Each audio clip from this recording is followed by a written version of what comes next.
Сейчас у нас время свободного микрофона. Желающие выступить, можете подходить в порядке очередности.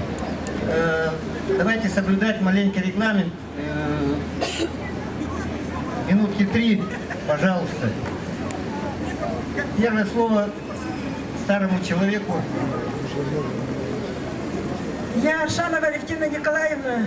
Несколько лет тому назад я выступала на митинге против Ашановского разреза. Кроме митингов и подписей против разреза ничем не закончилось. Разрез копает, разрез взрывает, наших детей душит, дома рушатся, печи разваливаются, коровы приходят цветом вот это, как этот асфальт. Это молоко невозможно пить, это мясо невозможно есть. А взамен что? Взамен ничего.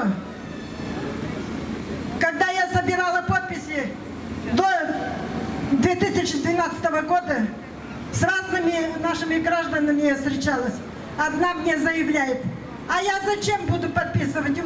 Я живу в коттедже, у меня забита колонка, я ничем не пострадаю. А другой правитель, которого скинули в конце 2018 года, этому Майревскому разрезу, сказал: ты двинь подальше этих аборигенов, что ты с ними возишься, почему уголь не добываешь? Этого правителя в первую очередь 10 КАМАЗов стоят, погружают уголь, а остальные потом после него. Этот правитель приходил в Варшаву и сказал: я против народа не буду. Эти слова растаяли, и когда подписывали бумаги, чтобы открыть Ашановский разрез, и комиссия, которая в Москве работала, якобы здесь тундра, здесь никто не живет, никакого хозяйства нету, это пустынная земля. На самом деле, когда Ашановский разрез захотел работать, никаких экологических разрешений не было. До сих пор нет этих документов. А наши местные, глава Алтайского района и правитель нашей республики говорили: надо, пока такие разрезы приходят, надо воспользоваться, чтобы побольше от них мзду взять. Ну и довезли до каждого жителя по 3 тонны угля. А половина камней оказалась. Бедные пенсионеры должны были нанимать, чтобы эти камни обратно вывести со своей ограды. И разделили народ.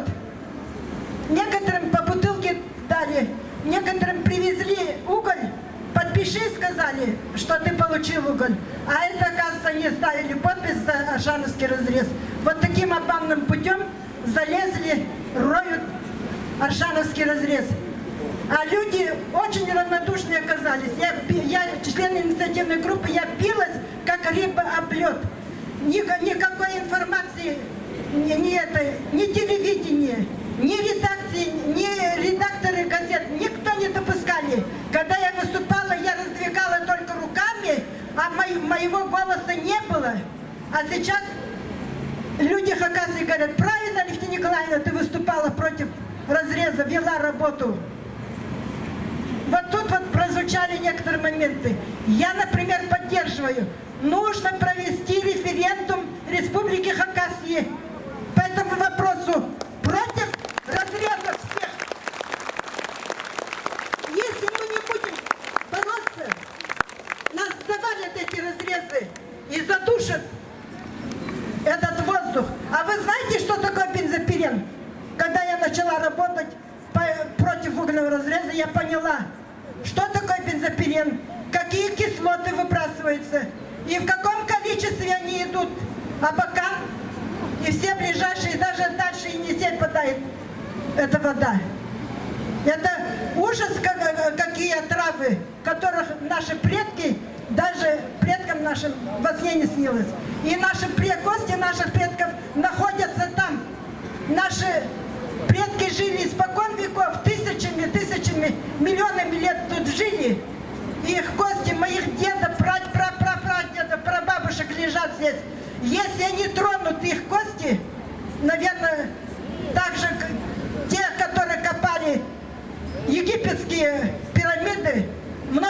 ученые погибли. И вот эти экскаваторщики, и вот эти вот угольщики, которые заходят, они в первую очередь погибнут.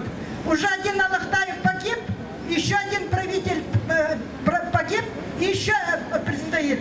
Духи наших народов нас стерегут. Давайте, каждый скажет 10 человек, 10 своих приверженцев, единомышленников. Эти 10 скажут еще 10, и мы так наберем тысячи, чтобы не было